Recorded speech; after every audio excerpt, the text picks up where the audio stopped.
Let's take a look at the Schoology profile page.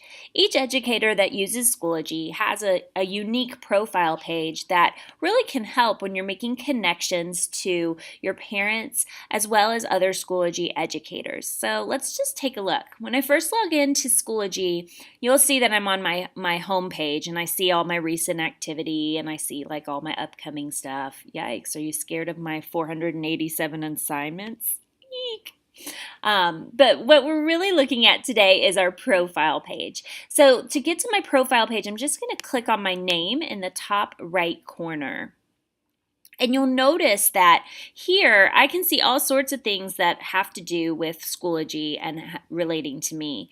And I want you to know that Schoology is pretty cool. It's going to give you some quick steps so that you can kind of do a quick checkup to make sure that you've gotten your profile filled out in a way that would make you, look really good whenever your parents or learners or other educators check you out.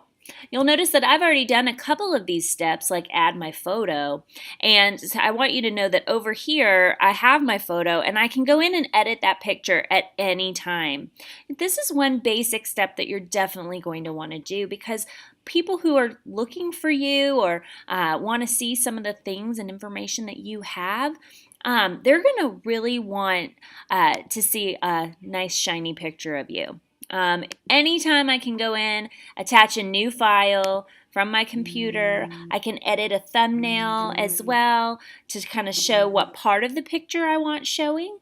And then I also get a chance to choose an avatar. So if you really hate photos of yourself, and at least choose an avatar so that your profile has one. You'll notice that next, Schoology wanted me to write a short bio, so I did that. I did go ahead and put in my birthday. I kind of wish I hadn't at this point because obviously I wasn't born in 2017. But just know here, this is just to give a little bit of information about you and what you teach. You don't have to fill out all of it. I would recommend that in your bio, you use the same types of taglines that you have like on your Twitter profile. You can see mine here, just to keep it consistent across social media. So I just used the same one that I have for my Twitter profile. I also have the ability to add activities and interests. To me, that's not as important, so I decided not to fill that out. But I'd also be able to add my contact information. Now, I may not want my phone number out there for everyone, but I do want my blog out there because I want people to read my blog. That's the point of writing one. So I'm just going to type that in really quickly. And I can also give some information about my address. Personally, I would like to stay safe, so I'm not going to put the address. Besides, I work at 2 campuses, so that would get crazy fast. So I'm going to go ahead and save my changes. And as soon as I do, when I go back to check up on my profile, you'll notice that I still have kind of Schoology recommending some things, but I feel like I've already done the things that are important to me, and I can kind of get rid of that. But I also have a lot of other things that people could end up going and looking at. So when someone comes to my profile page, they'd be able to go and see the information about me. They would be able to go to a blog if I decided to write one. Hey, look, I rule. I did write one. They'd be able to see any portfolio work that I might have made. That may or may not be important to you as an educator, but portfolios can be a great way for your learners to kind of showcase some of their learning in Schoology. And they'd also be able to see badges for me. Now, I'm in as an educator, so a normal parent or learner wouldn't necessarily be able to build badges, but they'd be able to see them.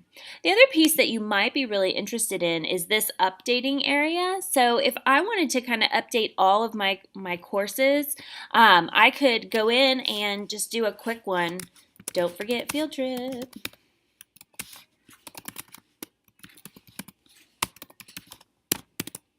And I could actually post that out. A little known fact is that you can insert content that are special cases.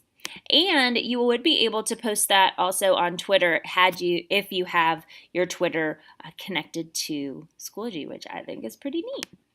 One of the things that I also like about updates in general, and I can do these by course or I can do it from here on my update page to update everybody, I can run polls from there. So if you haven't checked that out, you might want to get with me later and I'll be glad to show you some different things. So don't forget you do have some attachment pieces to this update too.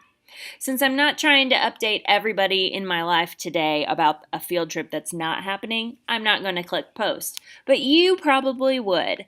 So just keep in mind that as you get deeper into Schoology, there's so much more to it, but having some basic things in there about you and who you are can just really help someone that's new coming in and getting to know you. Hope you have a great day.